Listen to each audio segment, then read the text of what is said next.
시편 137편 1절부터 4절까지 한 절씩 교독하겠습니다. 우리가 바벨론의 여러 강변 거기에 앉아서 시온을 기억하며 울었도다. 그 중에 버드나무에 우리가 우리의 수고물 걸었나니 이는 우리를 사로잡은 자가 거기서 우리에게 노래를 청하며 우리를 황폐하게 한 자가 기쁨을 청하고 자기들을 위하여 시온의 노래 중 하나를 노래하라 함이로다. 우리가 이방 땅에서 어찌 여호와의 노래를 부를까? 아멘. 한국 사람이라면 다 아는 노래가 고향 생각입니다. 나의 살던 고향은 꽃피는 산골. 고향을 그리워하는 것은 모든 사람들의 본성인 것 같습니다. 오늘 우리가 함께 읽은 시편 137편은 이스라엘 백성들의 고향 생각과 같은 노래입니다. 1절 말씀에 보니 우리가 바벨론의 여러 강변 거기에 앉아서 시온을 기억하며 울었다고 말씀합니다. 바벨론의 강가에 이스라엘 백성이 가 있는 이유는 해외 여행을 간 것이 아니고 바벨론이 침공해서 이스라엘을 멸망시키고 그 백성들을 포로로 끌려 갔기 때문입니다. 그래서 70년 동안 바벨론에서 포로 생활을 했는데 그 70년 동안 이스라엘 백성 마음속에는 고향 예루살렘 이스라엘을 향한 그런 그리움이 가득 차 있었습니다. 포로 생활을 하면서 농 갈고 밭을 매면서 눈물을 흘렸습니다. 2절 말씀에 그 중에 버드나무에 우리가 우리의 수금을 걸었다고 말합니다. 바벨론 강변에 수양버들이 쭉쭉 쳐져 있는데 거기에 수금을 걸어 놓은 겁니다. 예루살렘에서부터 바벨론까지의 거리는 부산에서 백두산보다도 훨씬 더 멉니다. 근데 그렇게 포로로 끌려가면서도 이스라엘 백성들은 자기들이 하나님을 찬양하고 노래 부를 때 사용했던 수금을 들고 갔습니다. 그러니까 그만큼 이스라엘 백성은 노래하기를 좋아하고 찬양하기를 즐겨했던 백성들입니다. 그런데 노예살이 하면서 어떻게 찬양하고 노래할 수 있겠습니까? 주일날이 됐다고 교회 가라 보내줬겠습니까? 그러면 도대체 그 수금을 언제 켠 것일까요? 언제 그 수금을 켜며 노래를 불렀을까요? 3절 말씀에 보니 이는 우리를 사로잡은 자가 거기서 우리에게 노래를 청하며 우리를 황폐하게 한 자가 기쁨을 청하고 자기들을 위하여 시온의 노래 중 하나를 노래하라 함이로다.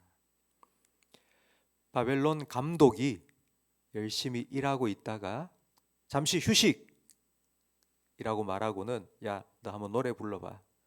너네들 잘 부르는 노래 있잖아. 그거 한번 불러. 이렇게 노래를 시킨 것입니다. 저도 이 시편 137편 말씀을 묵상하다 저도 그런 때가 있었다는 생각이 들었습니다.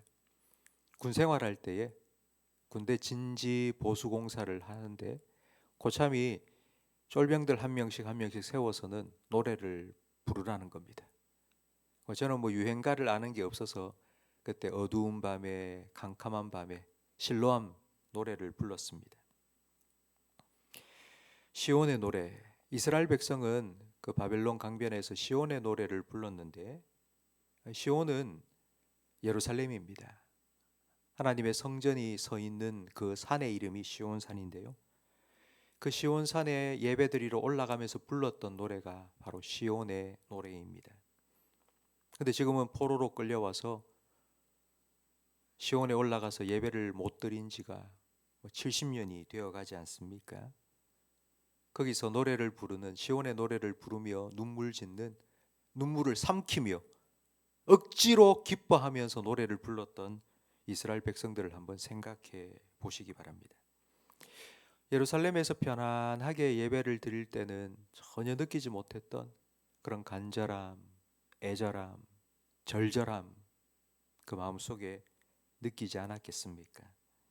아마 생전에 단 한 번이라도 내가 교회에 가서 꼭 한번 다시 예배를 드렸으면 좋겠다, 이런 마음이 참 많았을 것입니다.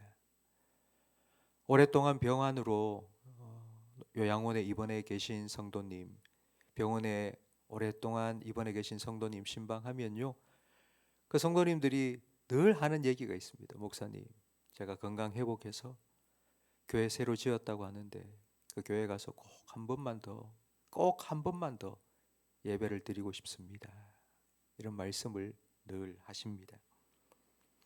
여기서 우리는 하나님께서 왜 자기 백성 이스라엘 백성을 포로로 끌려가서 70년 동안 바벨론 포로 생활을 하도록 허락하셨는지를 깨달을 수 있습니다. 오랫동안 병환으로 고생하시던 부모님이 하나님 부름을 받고 떠나시고 나면 참 그 빈자리가 느껴집니다.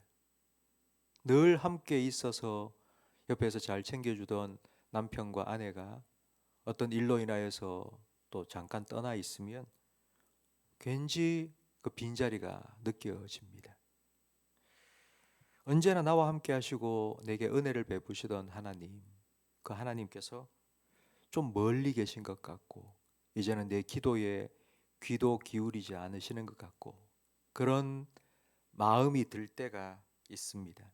사실 하나님이 우리를 떠나신 게 아니고 우리가 하나님께로 더 가까이 나아가기 위해서 열심히 노를 저어 가야 되는데 잠시 노 젓는 걸 멈추다 보니 썰물에 쓸려 내려가서 하나님께로부터 멀어졌기 때문입니다.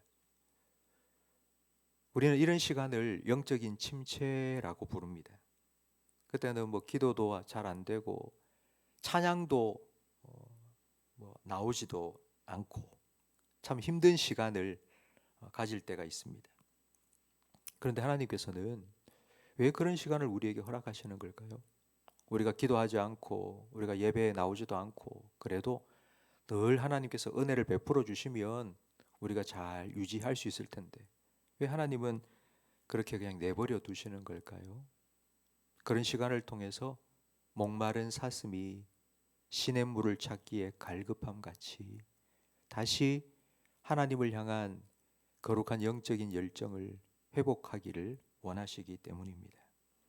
늘 드리던 예배인데 어느 날 와서 예배 드리면서 저절로 눈물이 쭉 흐르고 늘 기도하는 건데 어느 날은 기도하면 정말 가슴이 절절해지고 하나님께서 정말 내 기도를 들으시는 것 같다는 그런 확신이 들기도 합니다. 별것 아닌 일인데 일상인데 어제도 했던 일인데 오늘 그 일을 하면서 아유 하나님 감사합니다. 감사합니다. 이런 감사가 회복되기도 합니다. 성도 여러분, 하나님은 우리를 회복시키시는 분이십니다. 하나님만이 우리의 영혼을 소생시켜 주십니다. 그래서 우리는 하나님 앞에 나아와야 합니다. 하나님 앞에 나아와야지 지금 내 모습이 어떻든 지금 내가 어떻게 살았든 지난 일주일 내가 어떤 삶을 살았든 상관하지 말고 지금 내 모습이 어떻든 아무런 상관하지 말고 우리는 하나님께서 회복시켜 주시고 내 영혼을 소생시켜 주시는 분이심을 믿고 우리는 하나님 앞에 나와야 합니다. 그래야지 하나님께서는 영적인 회복을, 영혼의 회복을 우리에게 허락하여 주실 것입니다. 하나님을 가까이 하라. 그리하면 그가 너희를 가까이 하시리라 약속해 주셨습니다. 우리가 하나님을 가까이 하면 하나님께서는 마치 탕자가 아버지 집으로 돌아올 때 상거가 뭔데 저 멀리서 오는데도 그냥 달려나가서 아들아 하고 안아주셨던 것처럼 하나님께서는 그렇게 내가 하나님을 가까이 해야 되겠다, 다시 회복되어야 되겠다, 그런 마음만 품고 하나님께로 방향만 돌려도 하나님께서는 뛰어오셔서 우리를 안아주실 겁니다.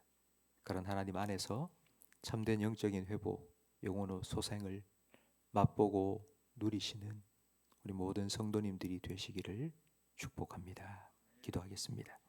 하나님 아버지, 우리와 늘 함께 하시기 위해서 독생자 예수님을 보내어 주시고 임마누엘의 은혜와 복을 우리에게 허락하여 주셔서 감사합니다. 날마다 변함없는 한결같은 은혜를 우리의 삶에 늘 베풀어 주시니 감사합니다.